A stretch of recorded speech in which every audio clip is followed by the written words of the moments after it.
Today I'm going to be going over how to improve your overdowns and how to get the hold or freeze that we often see the older dancers doing in competitions. So today I'll be using a lot of old footage. I tried to film this in my basement. It's a little small to see what I'm doing. So yeah, if I'm not wearing shoes, that's why. When a dancer performs an overdown and appears to freeze at mid-air, here's how they do it. When you first kick out your front leg, it needs to arrive as quickly as possible to the highest point you can get the leg. You must then hold the front leg there in that position as you bring the back leg up to your bum without the front leg moving or dropping. Once you tap your bum with the back leg, you can then release the front leg and land on it. The height you can get the front leg in this jump is different than the height you can kick your leg. When kicking, you can use the momentum and the foot that is anchored to the floor to pull the leg up. When doing an overdown, you must hold your leg up using only core strength. To find this position for yourself, lift up one leg as slowly as you can to as high as you can get it and hold it there for a few seconds. This is where you're aiming for your leap. The stronger and more flexible you become, the higher this leg will get during your leap. Hip height is great for an overdown, and above the hip is amazing. The back leg needs to come up as quickly as possible to your bum, and it too needs to remain motionless in this position for a split second. This is the hardest part of the jump to perform, as your back leg will need to be strong enough to push you up and then come all the way up to your bum. Furthermore, you need to be jumping high enough to give your legs time to perform all of this before hitting the ground. To teach your legs the way it feels to do this jump, you need more time in the air. A great way to do this is to use your arms to hold you up and let your legs go through the correct motion over and over slowly. To do this, get 2 sturdy chairs and 2 volunteers. You will need someone sitting in the chairs so that they don't tip over. You can always try bribing your family to do this with baked goods. Since I don't have anyone to sit in my chairs today, I'm using yoga mats underneath my chairs. I would recommend doing this and having someone sitting in them as well. Set up the chairs with the backs facing you and stand between them. Hold onto the backs and jump. When in the air, push yourself up until your arms are straight and do the over-down motion as many times as you can until your arms are tired. This may only be once per jump. If you have an island in your kitchen or anything else that can safely hold your weight, that can also work. Height is the first thing you will need in order to have time to execute a freeze in the air. One quick fix trick is using your energy more efficiently. Instead of trying to travel on your overdowns, focus on jumping straight up into the air. So travel lots during your runs, and then when you're finished running and about to jump, push yourself straight up and try not to travel forward during the overdown. Speed is the next skill you're going to need to make this jump look like a freeze. Even if you jump really high, you're going to need speed to flick your front foot up really fast and your back foot up underneath you in time so that you can hold your legs in position. So the scary part is flicking your feet up to that position when you jump in the air and then holding it while you're actually falling and then flicking your feet back underneath you in time to catch yourself. Both speed and height can be improved with strength training and practice. I'm going to give you some exercises today that will help you with both. You don't need to do all the exercises every day if it's too much. You can always do half the exercises one day, take a day of rest, and then do the other half. Or of course you can just take one rest day a week, but do be sure to take a rest day in there somewhere. Here are some exercises for the back leg. Standing with your feet together, jump up into the air and kick your bum with both feet. Try working your way up to 4 sets of 8 in a row.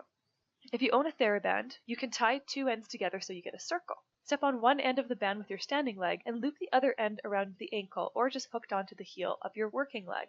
Lift your working leg up slowly to your bum 8 times. I like to do this to real music. Then try lifting your leg as quickly as you can and holding it for 2 counts. So lift and hold, and lift and hold. And then try this 8 times. Be sure to do this on both feet. If you don't have a TheraBand, you can do the same exercises using ankle weights. Now try the same exercises we just did, but with a straight leg and a straight back. I find it best to do this facing the wall with your hands on the wall for balance. You can try doing 8 slow lifts and 8 fast and holds like the previous exercise.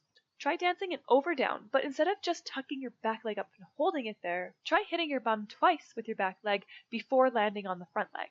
I found that even if students can't get the double hit, their holds seem to improve immediately. Try recording yourself doing this and see if you notice a difference in your jumps. Your quads are the big muscles in the front of your thighs that do a lot of the work in lifting your leg straight up in front.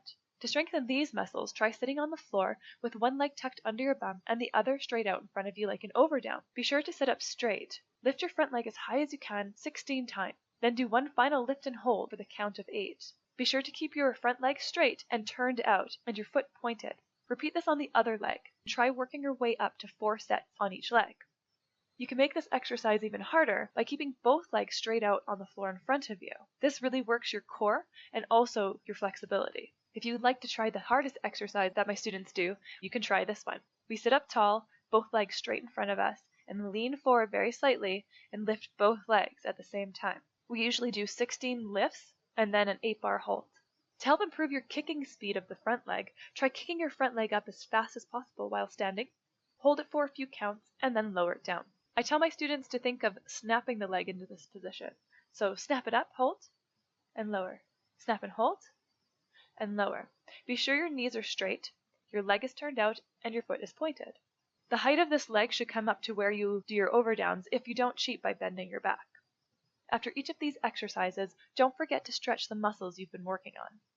As I don't want this video to be 2 hours long, I'm just going to mention that working on your calf strength and your core strength are key to getting better at your overdowns.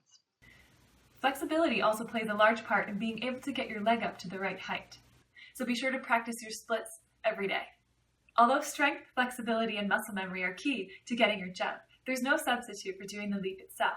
So every day when you practice, be sure to do one of the following exercises to improve your leaps. Because we're all practicing every day, right? Overdowns.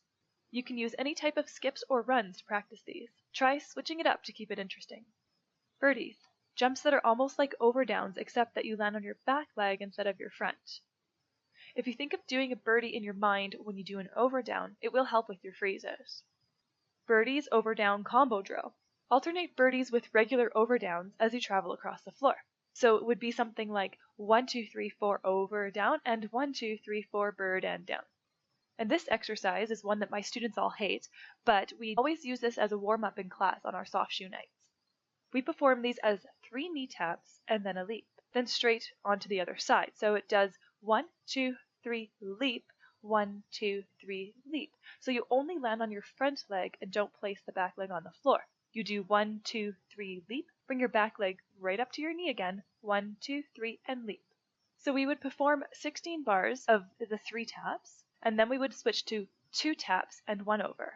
So tap, tap, leap, tap, tap, leap. We would do this for 16 bars, and then we would do 1 tap and 1 over, 1 tap, 1 over. And then we continue on to just do leap, leap, leap, leap. When you are just starting out with this exercise, I would recommend to perform each of these sections for just 8 bars each. If it doesn't feel like enough when you finish, you can repeat the exercise from the top without a break in between. At my studio, we've progressed to doing 2 minutes of these in a row. I hope this video helps you with your overdowns. To make your practice at home more fun, you can try doing these exercises with your favorite pop music or your favorite Irish music.